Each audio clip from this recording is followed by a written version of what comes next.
ഇനി നമുക്ക് ഇമ്പോർട്ടൻ്റ് ആയിട്ട് വരുന്ന കീവേഡ്സുകൾ ഏതൊക്കെയാണെന്ന് നോക്കാം. പ്രധാനമായിട്ടും 3 ടൈപ്പ് ഓഫ് കീവേഡ്സ് ആണ് വരുന്നത്. അതായത് short tail keywords, long tail keywords, mid tail keywords. ഇങ്ങനെ 3 ടൈപ്പ് ഓഫ് കീവേഡ്സ് ആണ് ഇമ്പോർട്ടൻ്റ് ആയിട്ട് വരുന്നത്. അതല്ലാതെ മറ്റ് കീവേഡ്സുകൾ ഇനിയുണ്ട്. അതായത് ഇൻഫർമേറ്റീവ് റിലേറ്റഡ് ആയിട്ടുള്ള കീവേഡ്സുകൾ ഇനിയുണ്ട്. എന്നാൽ ലെങ്ത് അനുസരിച്ചുള്ള കീവേഡ്സാണ് നമ്മൾ മെയിനായിട്ട് നമ്മളിവിടെ നോക്കുന്നത്. അതിൽ ഒന്ന് പറഞ്ഞു തരുന്നത് ഷോർട്ട് ടെയിൽ കീവേഡ്സ് ആണ്. അതായത് ഷോർട്ട് ടെയിൽ കീവേഡ്സ് എന്ന് പറഞ്ഞു കഴിഞ്ഞാൽ അതിൻ്റെ ലെങ്ത് വളരെ കുറവായിരിക്കും. അതായത് അത് ഒരു ഷോർട്ടായിരിക്കും ആ ഒരു കീവേഡ് എന്ന് പറയുന്നത്. ചിലപ്പം ഡിജിറ്റൽ മാർക്കറ്റിംഗ് എന്ന് പറയുന്ന ഒരൊറ്റ ടൈം ആയിരിക്കും ഷോർട്ട് ടെയിൽ കീവേഡായിട്ട് വരുന്നത്. അല്ലെങ്കിൽ അങ്ങനെ വരുന്നതിനെയാണ് നമ്മൾ ഷോർട്ട് ടെയിൽ കീവേഡ്സ് എന്ന് പറയുന്നത്.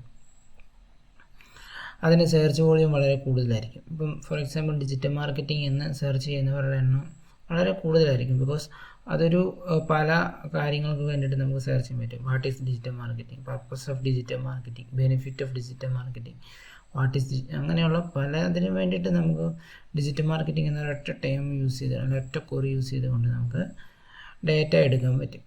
സോ ഷോർട്ട് ടെയിൽ കീവേഡ്സ് എന്ന് പറയുന്നത് അതിൻ്റെ സെർച്ച് വോളിയം കൂടുതലായിരിക്കും.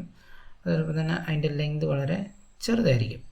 പിന്നെ വരുന്നതാണ് long tail keywords. Long tail keywords എന്ന് പറഞ്ഞു കഴിഞ്ഞാൽ അതിന് ഷോർട്ട് ടെയിൽ കീവേഡ്സിനേക്കാളും എന്തായിരിക്കും കുറച്ചും കൂടെ ആ ഒരു ലെങ്ത് കൂടുതലുള്ളതായിരിക്കും ലോങ് ടെയിൽ കീവേഡ്സ് എന്ന് പറയുന്നത്.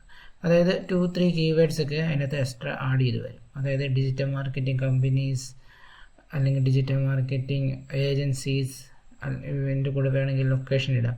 Digital marketing agencies in Kerala അല്ലെങ്കിൽ ഇന്ത്യ, അങ്ങനെയുള്ള വരുന്ന ഒരു ഇച്ചിരിയുടെ ലെങ്തി ആയിട്ട് വരുന്ന കീവേഡ്സിനാണ് നമ്മൾ ലോങ് ടെയിൽ കീവേഡ്സ് എന്ന് പറയുന്നത്.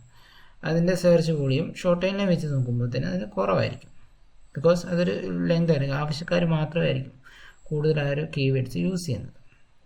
പിന്നെ വരുന്നതാണ് mid tail keywords.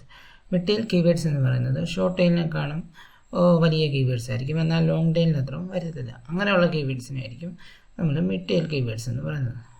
Okay, digital marketing firm, അങ്ങനെ ഒരു ഡിജിറ്റൽ മാർക്കറ്റിംഗ് സർവീസ് എന്ന് പറയുന്ന അങ്ങനത്തെ വരുന്ന കീവേഡ്സിനെയാണ് നമ്മൾ ഒരു മിഡ് ടെയിൽ കീവേഡ്സ് എന്ന് പറയുന്നത്.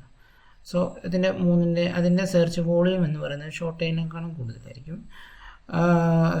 ഷോർട്ട് ടെയിലിനേക്കാളും കുറവായിരിക്കും. എന്നാൽ ലോങ് ടെയിലിന് അത്ര ആ ഒരു ഇതിലേക്ക് വരത്തില്ല. അങ്ങനെയുള്ള ആ ഒരു കീവേഡ്സുകളാണ് നമ്മൾ മിഡ് ടെയിൽ കീവേഡ്സിനെ എന്ന് പറയുന്നത്. സോ ലെങ്ത് അനുസരിച്ച് അതിനെ 3ആയിട്ട് നമ്മൾ കാറ്റഗറി ചെയ്യുന്നത് short tail keywords, long tail keywords, mid tail keywords. So ഇനി എങ്ങനെയാണ് കീവേഡ്സുകൾ ഫൈൻഡ് ചെയ്യുന്നത്, ഏത് ടൂൾ യൂസ് ചെയ്തുകൊണ്ട് നമുക്ക് കീവേഡ്സുകൾ ഫൈൻഡ് ചെയ്യാൻ സാധിക്കും. അതായത് SEO ചെയ്യാൻ പോകുന്ന വെബ്സൈറ്റിനെ നമ്മൾ കീവേഡ് വെച്ച് ഒപ്റ്റിമൈസ് ചെയ്തായിരിക്കും അതിൻ്റെ ഓൺ പേജ് പിന്നെ അതിൻ്റെ ശേഷമുള്ള ഓഫ് പേജൊക്കെ നമ്മൾ ചെയ്യുന്നത്.